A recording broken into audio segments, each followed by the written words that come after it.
Hello friends, मैं आपका दोस्त डॉक्टर सुनील कुमार और आप देख रहे हैं doctor Kumar education clinic. I am post doctorate in clinical medicine and the metabolic science.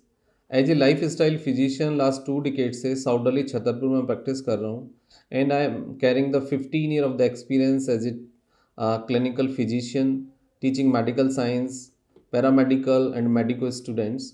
तो आज मैं आपको ये बताऊंगा कि बैड सेक्स क्या होता है और बैड सेक्स से कैसे हमारे जो रिलेशनशिप हैं वो बिगड़ते हैं, वो ख़राब होते हैं, उनमें डिप्रेशन आता है, फ्रस्ट्रेशन होती है, गिल्ट पैदा होती है और लोगों को ये बात बुनियादी रूप से समझ नहीं आती है।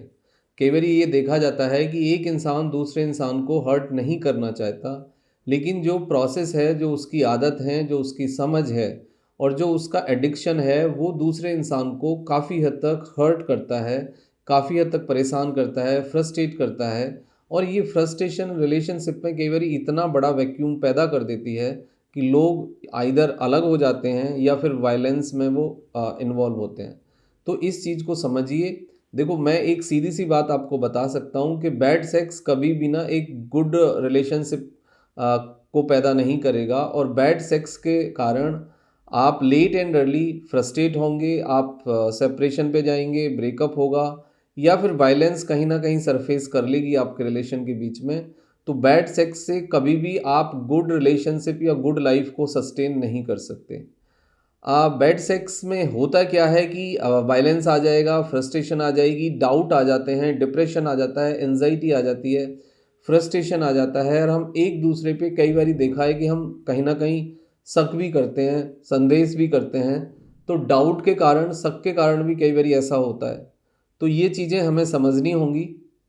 तो उसके साथ प्रॉब्लम ये होती है कि रिलेशनशिप में डाउट, वहम, शक, संदेह ये सब पैदा होने लग जाता है और हम धीरे धीरे क्या होता है एक दूसरे से अलग हो जाते हैं।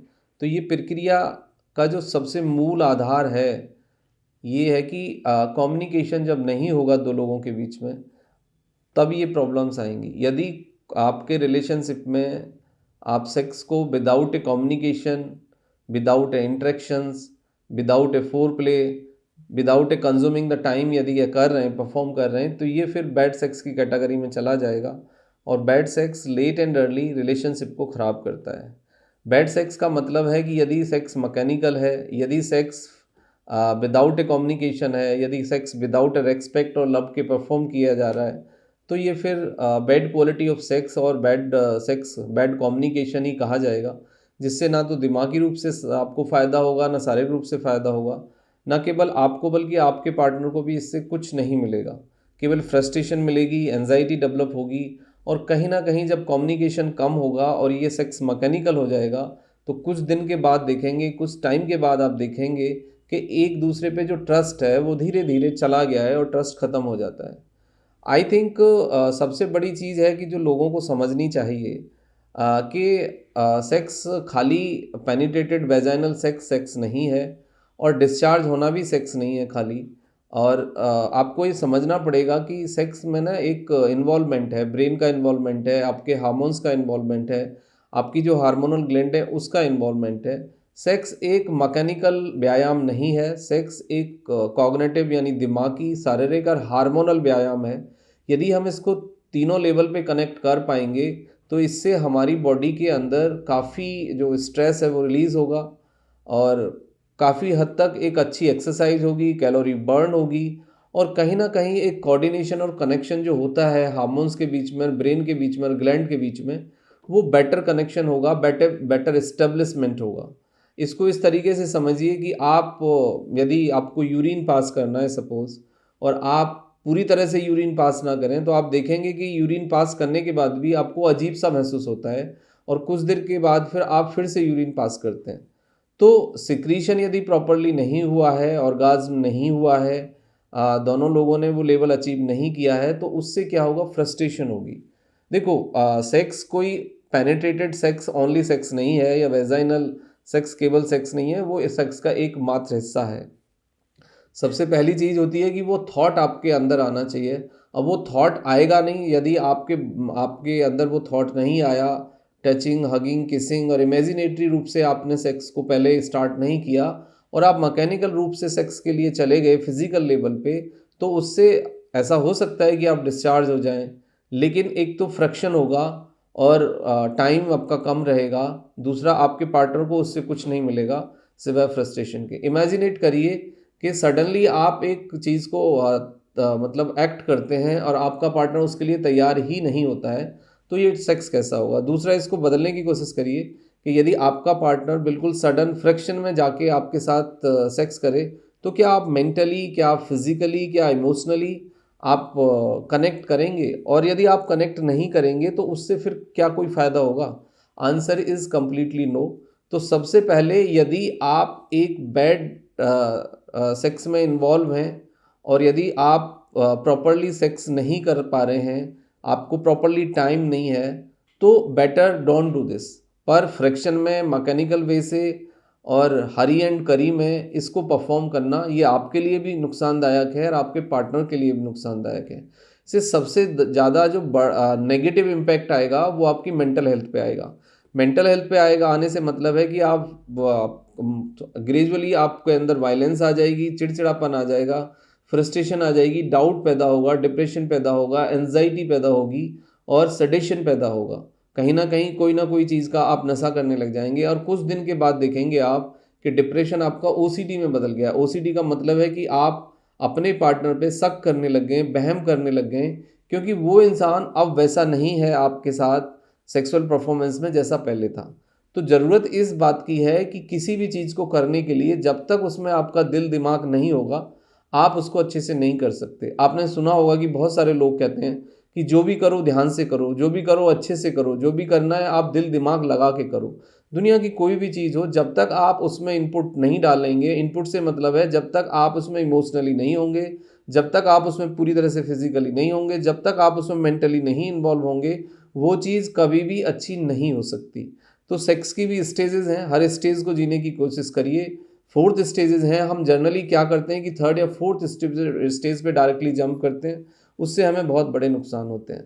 तो मेरा मानना ये है कि बहुत सारे रिलेशनशिप में जो बैड सेक्स है, जो मैकेनिकल सेक्स है, लेट एंड अर्ली वो उनके रिश्ते को ख़राब करेगा और कहीं ना कहीं उस रिश्ते में डिस्टेंस आएगी, वायलेंस आएगी, डाउट्स आएंगे, फ्रस्ट्रेशन आएगी और वो रिश्ता ख़त्म हो जाएगा। क्योंकि मैंने देखा है कि बुनियादी रूप से बैड क्वालिटी और मैकेनिकल सेक्स के साथ कोई भी फीमेल बहुत लंबे समय तक सर्वाइव नहीं कर सकती। वो खुद से चाहे तो भी नहीं सर्वाइव कर सकती। या तो उसे सेपरेशन पे जाना होगा, या फिर वो खुद डिप्रेशन में या फ्रस्ट्रेशन में या एंजाइटी में चली जाएगी, या शक बहम का शिकार होगी। तो इससे आपको खुद भी बचना है और अपने पार्टनर को भी बचाना है। यदि आप ये कर पाए, यदि आप ये कर सकेंगे, तो इससे फिर आपको बहुत बड़े फ़ायदे होंगे, आपके रिश्ते को बहुत बड़े फ़ायदे होंगे, आपके शारीरिक, मानसिक और भावनात्मक स्वास्थ्य को बहुत बड़े फ़ायदे होंगे। और आप इस तरह की मानसिक, शारीरिक और भावनात्मक जो कुछ बीमारियां हैं, जो कुछ परेशानियां हैं, उससे आप अपने को भी बचा सकते हैं और अपने पार्टनर को भी बचा सकते हैं। बट इमीडिएटली ज़रूरत इस बात की है कि कम्युनिकेशन स्टार्ट करें, रेस्पेक्ट करें एक दूसरे इंसान की, एक दूसरे के साथ कम्युनिकेट करें अच्छे से, और एक दूसरे की जो नीड है, जो एक दूसरे की प्रेजेंस है, जो एक दूसरे की इम्पोर्टेंस है आपके जीवन में, उसको समझने की कोशिश करें। दुनिया का कोई भी इंसान ऐसा नहीं होता कि उसमें कुछ अच्छा ना हो, सब में कुछ ना कुछ अच्छा होता है, सब में कुछ ना कुछ बुरा होता है। तो आपको एक प्रैक्टिकल, एक व्यवहारिक रूप से एक दूसरे इंसान को एनालाइज करना है और उसको एक्सेप्ट करना है। ऐसा कुछ होता नहीं है। लेट एंड अर्ली हमें ये समझ आ जाता है कि आदमी और औरत सबकी सोच और समझ, फितरत एक जैसी ही होती है, कुछ बहुत ज़्यादा बुनियादी अंतर नहीं पड़ता है। बट जब हम एग्जिस्टिंग पार्टनर के साथ कम्युनिकेट नहीं करेंगे, हम बात नहीं करेंगे और हम किसी आउटसाइड, बाहर किसी इंसान से कम्युनिकेट करेंगे, उसको रेस्पेक्ट करेंगे, उसे टाइम देंगे, तो वो अच्छा लगने लग जाता है। आपने जनरली देखा होगा कि जब रिश्ते ख़राब होते हैं तो जो एग्जिस्टिंग पार्टनर होता है, उसके बजाय हम किसी दूसरे को अहमियत दे रहे होते हैं, दूसरे को हम टाइम दे रहे होते हैं। देखो, यदि आप किसी इंसान को टाइम देते हो, उससे कम्युनिकेट करते हो, तो लेट एंड अर्ली उसके अंदर कुछ ना कुछ अच्छा भी दिखेगा, आप उसकी रेस्पेक्ट भी करने लग जाओगे और कहीं ना कहीं उसका जो वर्थ है, उसकी जो इम्पोर्टेंस है, उसकी जो वैल्यू है, वो भी तुम्हें समझ आएगी। बट ज़रूरत इस बात की है कि कम्युनिकेट करें, एक दूसरे को सुने, एक दूसरे को समझें और एक दूसरे को टाइम दें। यदि ऐसा कुछ करेंगे तो उससे फिर बुनियादी दूसरी जो समस्याएं हैं रिलेशनशिप में, वो भी ठीक हो जाएंगी। Otherwise I am telling you the practical things कि बैड सेक्स और mechanical sex late and early separation के लिए और बीमारियों के लिए कहीं ना कहीं आपको धकेल देगा और आप ग्रेजुअली उसमें फंस जाओगे उसमें और आपको खुद भी पता नहीं लगेगा। तो सेक्स को मैकेनिकल नहीं करना है, सेक्स को प्लेफुल करना है, इन्वॉल्वमेंट उसमें लाना है, उसमें आपको प्रॉपर कम्युनिकेशन रखना है, प्रॉपर उसमें एक टाइम ड्यूरेशन बढ़ाना है आपका। जनरली एक रिसर्च ये कहती है कि आदमी का टोटल जो टाइम होता है वो 8 से 10 मिनट ही होता है। मतलब foreplay, touching, hugging, kissing, licking, vaginal penetrated sex, ये सब ऑन एन एवरेज 8 से 10 मिनट आता है। और एक फीमेल को प्रॉपरली 25 टू 30 मिनट्स चाहिए। यानी कि मेरा कहने का मतलब यह है कि टोटल जो टाइम है आपका 25 से 30 मिनट्स होना चाहिए। तो इससे बहुत सारी प्रॉब्लम्स ठीक होंगी और सेक्स इंटरनल लेवल पे भी और एक्सटर्नल लेवल पे भी बहुत कनेक्टिव होगा, बहुत सूदिंग होगा, बहुत प्लेफुल होगा और वो दोनों लोगों को कहीं ना कहीं कुछ ना कुछ बहुत सारी अच्छी चीज़ें देगा, जिससे कि आपका रिश्ता ग्रेजुअली अच्छा होगा और आपका रिश्ता शायद टूटने से भी बच जाएगा। ये बहुत ज़रूरी है। Thank you very much and take care yourself.